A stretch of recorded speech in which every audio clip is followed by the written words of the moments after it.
Salut mes petits bricolos, c'est Camille pour le pro de la réno. Mais écoutez, j'espère que ça roule. Bienvenue dans la deuxième partie de la vidéo où je remplace une chaudière gaz par une pompe à chaleur.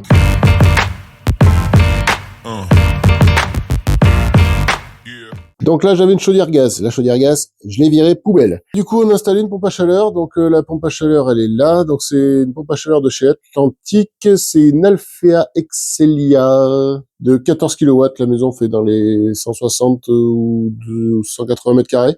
Donc là la bête. Donc il manque la façade, machin. Tu t'inquiètes pas, c'est parce que je suis en train de la poser. Donc on a installé un kit de zone, comme je t'ai dit sur la précédente vidéo, parce qu'il y a un étage et le rez-de-chaussée. Donc le rez-de-chaussée va être géré par ce départ ici, où on va avoir une demande de température en ambiance de 22 degrés à peu près, et après là, j'ai un départ pour le R+1 où il y aura les chambres et on va demander 18 degrés, donc c'est pour ça que j'ai mis deux zones, comme ça je peux faire deux températures de départ différentes. Donc ben, on est en train de se brancher tout ça, donc tu vois hier j'ai commencé les cuivres, celui-là faut que je le reprenne, il va pas, parce que je voulais mettre mon séparateur de boue sous le deuxième, j'ai dit comme ça je vais tout aligner, ça va être joli, mais du coup ça passe pas, donc faut que je le rallonge et que je le décale, donc je pense que je vais le refaire entièrement, et puis il faut que je me rajoute un petit collier ici là pour que ça tienne bien. Puis après ça on va aller le brancher là, donc le R+1 va aller se brancher ici là où j'ai coupé les tuyaux, et le rez-de-chaussée va se brancher en bas là dans les deux tuyaux qui sortent du mur. Donc là on va continuer ça pour ce matin, et après cet après-midi je pense que je vais commencer à m'envoyer les lecs de tout ça, et puis demain je ferai des liaisons frigo et la pose de l'unité extérieure, et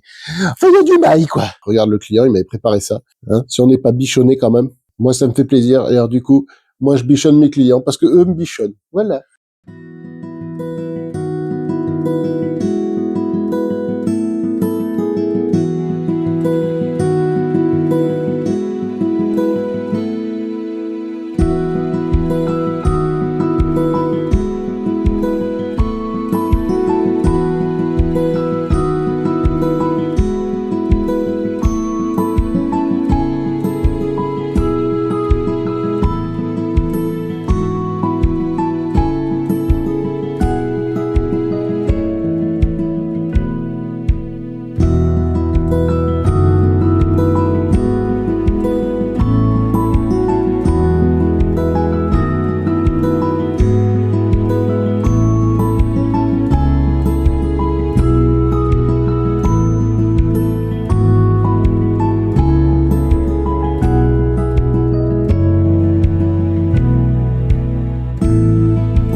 Bon alors mes petits bricolos d'amour. Bon t'as vu je me fais chier là, je suis en train de préparer les tuyaux là pour brancher la pompe à chaleur. Donc j'ai refait mon tuyau qui allait pas bien. J'ai positionné tous mes colliers, j'ai préparé mes tubes existants, et là je fais le tube qui part de la vanne du haut, qui va passer dans ce collier, il va tourner, passer dans le premier collier qui est là, remonter, clac, elle est là. Donc j'ai mis mon raccord ici pour brancher ma vanne, zoup, un cintre. Ici, j'ai rallongé mon tuyau. Ici, un casse, crack, ma réduc pour aller se brancher dans le tuyau existant. Petit point sous brasure. Donc, moi, je brase avec le matériel de chez Castolin.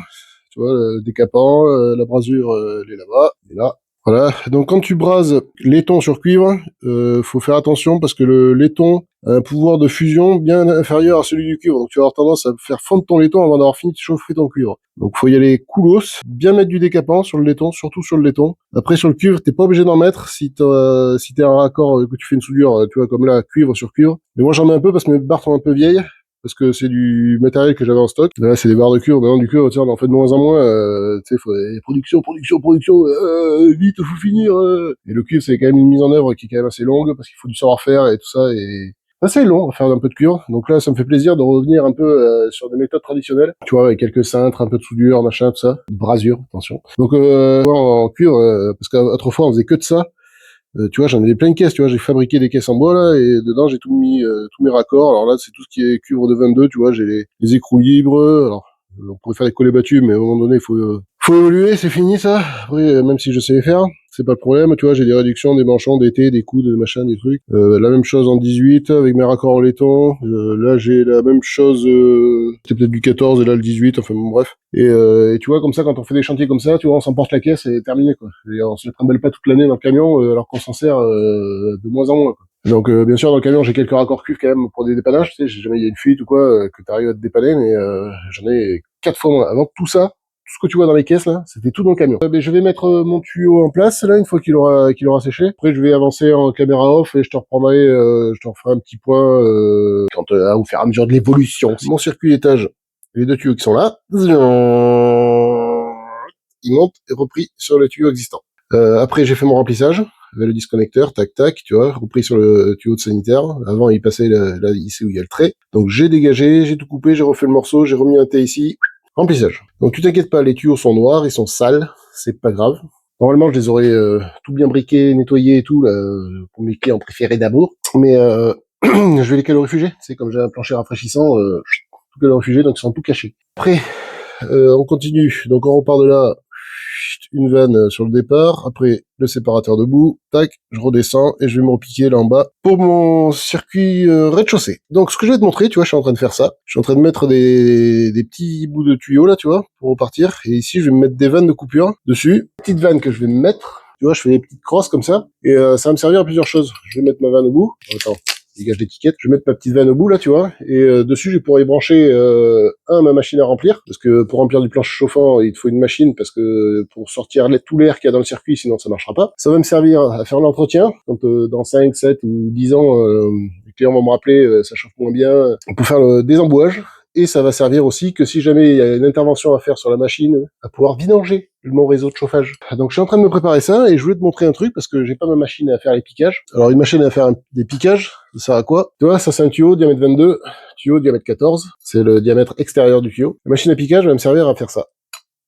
Voilà, à venir brancher mon tuyau de 14 sur mon tuyau de 22. Donc ça vient me faire un trou, et après évaser le cuivre pour que je vienne brancher mon tuyau dessus et que j'ai plus qu'à faire une jolie soudure. Donc j'ai pas ma machine à piquage, donc je fais ça à l'ancienne. Bref pas, je vais pas te sortir la lime, la broche et te faire le relevé, le machin. Mon père il m'a montré une technique à l'époque, et ça fait des années que j'utilise. J'ai jamais eu de soucis. Alors c'est sûr, c'est pas ultra conventionnel et tout, mais ça fait des années que j'ai fait ça, et franchement ça m'a sorti de la merde plus d'une fois. Parce que là, j'ai ni la machine à piquage, ni la lime, ni la broche, ni le machin, j'ai rien. Donc tu vois, j'ai cette pièce à venir souder ici. Donc tu vois, j'ai tracé l'emplacement de mon tuyau. Donc je t'explique sans le chalumeau allumé, je te montre après, parce que sinon avec le bruit du chalumeau, tu vas rien entendre. Donc ça, j'ai besoin de le mettre là. Je prends mon chalumeau, je le mets un peu plus fort que ce que j'ai besoin, je vais rester bien proche, et avec le dard bleu là qui va y avoir du chalumeau, ça se chauffe à 3000 degrés à peu près, je vais venir faire fondre le cuivre et créer un trou dedans. Après ce que je fais, je prends ma baguette de brasure, je vais en déposer un petit peu ici, là je fais un petit pilot de brasure, et après avec ma pince, tu vois, je me tiens un tuyau, je viens chauffer ici mon cuivre de 14 pour que la brasure, le petit dépôt de brasure que j'ai laissé ici, vienne coller mon tuyau. Et après, je viens compléter tout le tour avec de la brasure. Alors comme je t'ai dit, c'est pas ultra conventionnel, ça je te le cache pas. Et ça, c'est une technique, une petite astuce que je fais depuis des années, que mon père m'a apprise, et qui te sort franchement de la merde. Parce que quand t'oublies ta machine à piquage ou un truc comme ça, tu vois, là, le client, là, on est le jour 2, moi, demain, faut que ça tourne. Donc, je peux pas attendre demain pour pouvoir faire ça, parce que sinon, jamais je suis prêt. Voilà. Et après, j'ai calculé en termes de temps, tu sais, sur le chiffrage et tout, tu peux pas trop te dépasser non plus, tu sais. Après, si tu calcules, tu dis à ton client, voilà, j'en ai pour 3 jours, et que t'en mets 5, ben, tu perds de l'argent, hein, à un moment donné. Je te montre avec le chalumeau, là, et je te reprends après.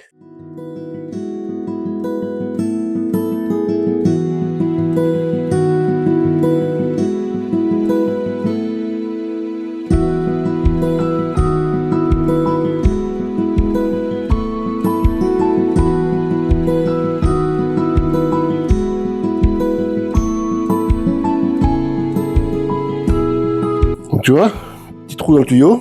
T'as vu comment j'ai fait? Regarde. Il y a presque que c'est un piquage fait à la machine. Voilà, alors je recuis toujours les cintres. Tu vois partout, là il est recuit. Comme ça, si je me suis trompé, c'est que j'ai besoin de réorienter un petit peu mon tube. Comme ça, de regagner 1 millimètre ou 2. Mais en le chauffant, je brise les molécules du cuivre en gros. Et ça le rend malléable. C'est pour ça que le cuivre, ça existe en barre. Et après, je vais essayer de te mettre une image. Tu les as en couronne recuit, alors je crois que c'est écrouis, je crois que ça s'appelle, ou c'est les barres, enfin bon bref, je vais te mettre une petite image avec un petit texte pour que tu comprennes bien la différence. Et en fait, ni plus ni moins que la couronne, en fait, c'est du cuivre qui a été chauffé et du coup, il est malléable, quoi. Voilà, partie hydraulique terminée, on va dire. Il me restera juste 2 vannes là qu'il faut que j'achète demain. Donc tu vois ce que je te disais, les petits départs. Tchac, whip, tchac. Comme ça, je remplis mon rez-de-chaussée, mon étage, je remplis mon rez-de-chaussée. Après, je vais tout calorifugé, tout étiqueté. Ça va être tout beau. C'est pas mal, hein? Moi, j'aime bien. Bon, ça fait un peu de cafouillis avec le sanitaire qui est derrière. Tac, tac, tac, tac.